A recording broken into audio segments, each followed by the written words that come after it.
Good morning to my friends at Jack Jachter School.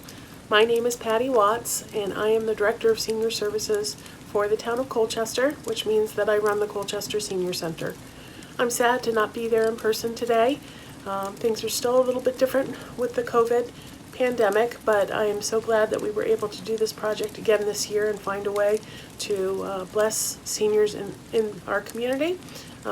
Because of your generosity, 27 people in the community will be receiving boxes that you have put together in your classes with your teachers, and I thank you so much for that and what that will mean for the seniors who are receiving these boxes.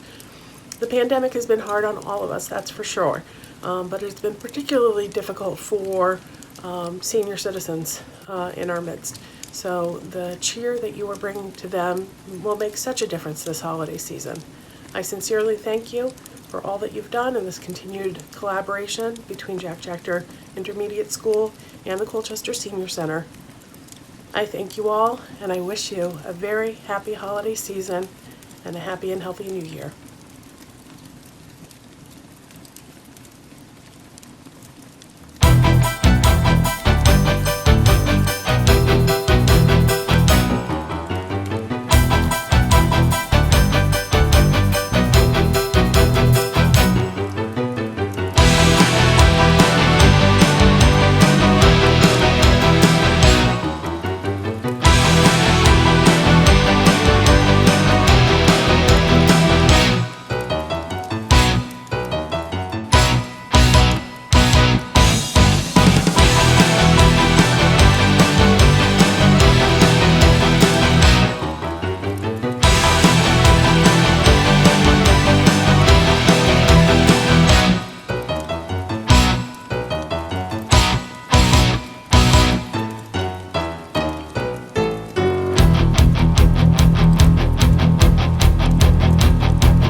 Everyone, it's Mrs. Johnson. And Mrs. Hebb. And we are here to share with you this holiday story called Silver Package.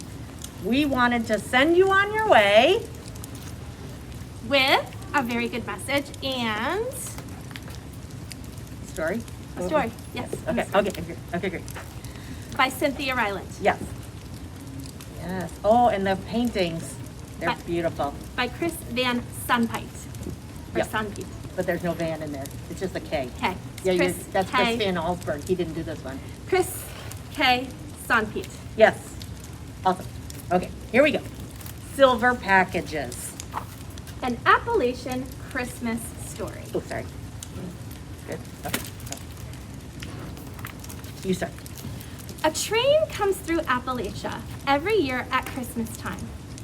And though it doesn't have antlers, nor does the man standing on its rear platform have a long white beard, it may as well be Santa Claus and his sleigh for all the excitement it stirs up. People call it the Christmas train, and it has been coming to them for years. Each new child born in the mountains learns to walk, talk, and wait for the Christmas train. It is everyone's delight. Do you want to show the picture? Yes, yeah. That's important. Since Chris Van Allsburg did not do these. Yeah, okay. Yeah, next page. The older people remember its beginning.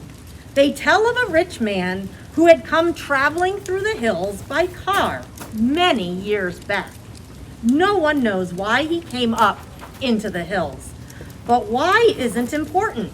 What matters is what happened. The man had an accident. His car just took itself right off the side of a ridge, and the man slumped in that car, hurting and scared. Someone came along. Someone say it was old Mr. Crookshank, but others say it was Betty Pritt. But who came along isn't important either.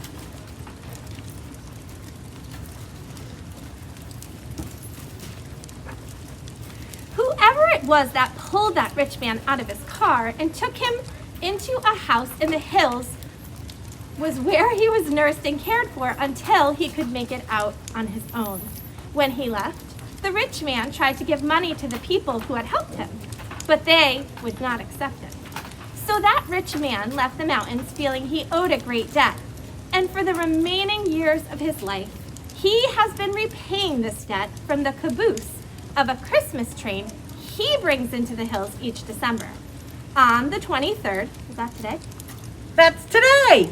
Everybody knows it. The train will slowly wind up and around the mountains, and on the platform of its caboose will stand that rich man in a blue wool coat.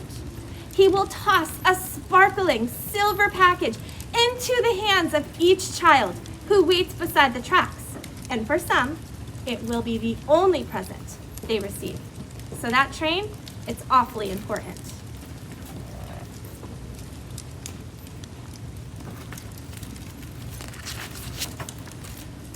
One year, a boy named Frankie stands beside those tracks and waits for the Christmas train. It's very cold, and a lot of snow has come down the night before. Frankie's shoes are thin, and his feet hurt badly from the cold.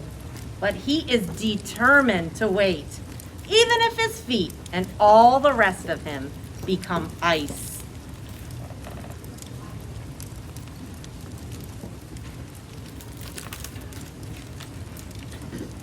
Now this particular boy wants a particular present.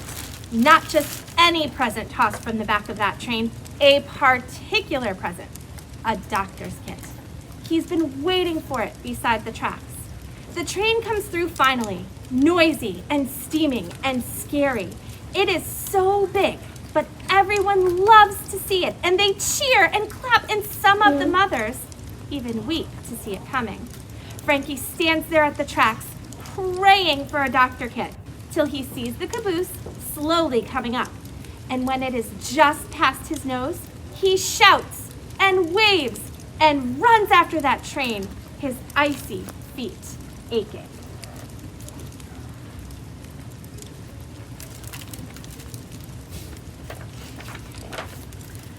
From the rear platform, the rich man in the wool coat sees him.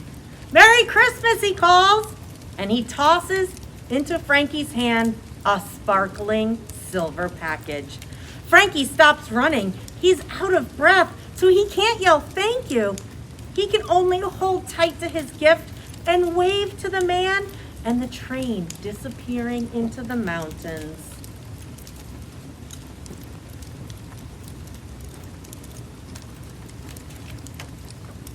Frankie carries his package home, and he puts his own name on it and sets it under the family Christmas tree.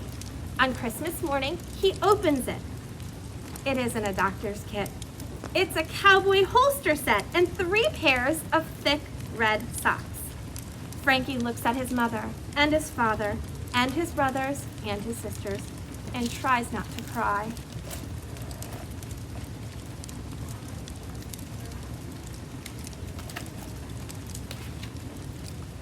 He wears the socks all winter and plays with the cowboy set all year. But he dreams of a doctor kit. The next Christmas, Frankie waits again in the cold for the Christmas train. The socks still fit him, so his feet are warm, but his fingers are cold and hurting. He waits at the tracks and prays for a doctor's kit. The train comes, and the rich man tosses him a package.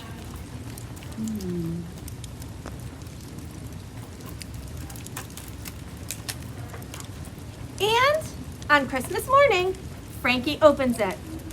Nope. It's a little police car with lights that really work, plus 2 pairs of brown mittens. Frankie doesn't cry. He wears the mittens all winter and plays with the car all year. But he dreams of a doctor's kit. Frankie waits 3 more years for a doctor kit, but it never comes. He gets chucks and balls and games. He gets mittens and socks and hats and scarves, but the doctor's kit never comes.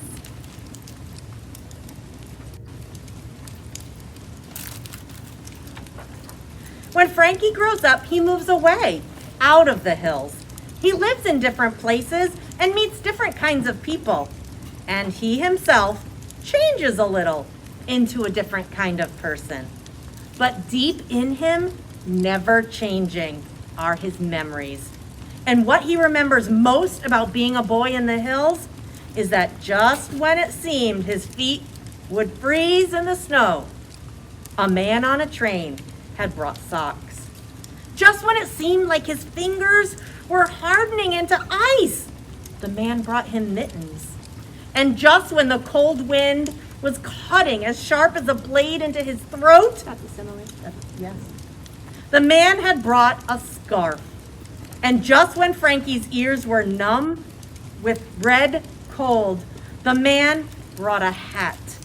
And Frankie remembers something about owing a debt.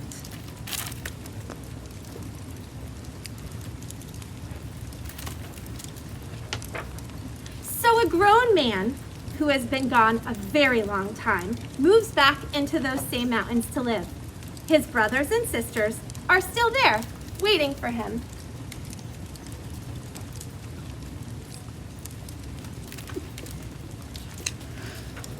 He returns to the hills where he's grown up.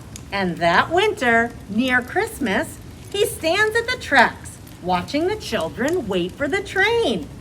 And it comes, as always. The grown man watches the steam engine move toward him, watches the caboose roll by him, and he nearly runs after the train. So strong are his memories. The grown-up man nearly runs after a silver package. But instead, he watches a little girl chase that caboose. He watches a man in a wool coat toss her a sparkling silver package. He watches the gift land near the little girl's feet. He watches her running so fast that she trips on her silver package. He watches her fall hard to the ground. The grown man does run now, but not for the train. Not for a rich man in a wool coat, but for a little girl.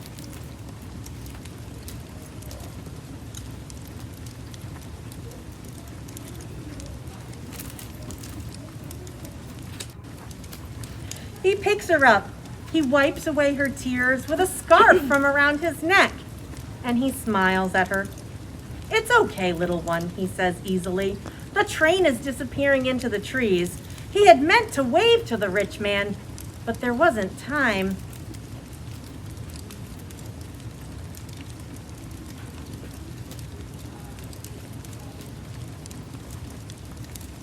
Have you read the story? Yes, So you know what's going to happen. I do know. Do you know? Don't spoil it. Don't spoil it. We have a live studio audience. He picks up the silver package and puts it into the little girl's arms. You'll be all right, he tells her. I'll make sure. He pulls open his kit to look for a Band-Aid. Name's Frank, he smiles. I'm a doctor. He did it. Yeah, that's so great. He did it. Yes. He became a doctor. And that's the story of the silver package. Mrs. Hebb and I just wanted to take a moment to wish everybody a very safe, And happy, peaceful, healthy, maybe snowy tomorrow, very fun. vacation and holiday season. And remember, it's not usually what you want, it's what you need. So we have to all be grateful. Have a good vacation. We'll see you next year. We're grateful for you. Bye. Bye.